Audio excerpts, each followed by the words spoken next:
In this video, we'll be discussing the various options for images that you'll find inside the CQ scaffold pages. At the end of this video, you should know which image tabs in CQ scaffold pages you must load images into, and which ones aren't used anymore or are optional. So let's get started. We've already loaded a CQ scaffold for review.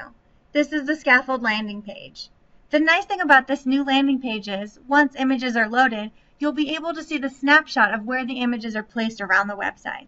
The first image tab in all of the scaffold boxes is the thumbnail tab. This is a mandatory image. If you don't have an image here, it won't display properly on the list pages or in the mobile apps. The next tab is featured image. If you're going to create a detail page from the scaffold you're editing, it's important to have this image as well, or your page will load without a hero image. If a page loads without a hero image, you'll have to do a lot more work on the actual page and interact with an array of other CQ sections. Secondary images is not mandatory, but if you want the Why You'll Love It image reel on your detail page, this is where you'll load the images. You must have at least 3 for it to load properly, but can load more if you choose. The Why You'll Love It reel looks best with text captions, so make sure you scroll down below the added images and enter content into the title section. To add new images, you'll click Add. To select one for removal, you'll click into it and click Remove.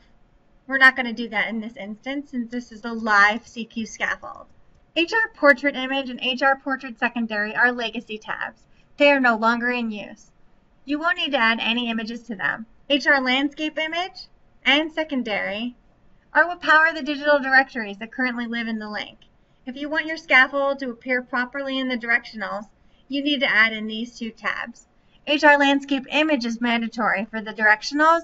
HR Landscape Secondary is optional, but your displays will look better with it. Logo is another legacy item. It is used within the property scaffolds, but not the other ones, like restaurants, things to do, and events.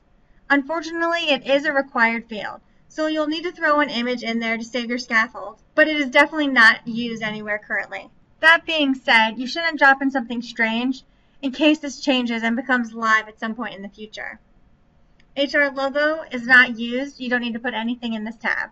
Going back to the scaffold overview page, it's really great that you'll be able to see what it looks like on all the different sections. This will be found on the list pages.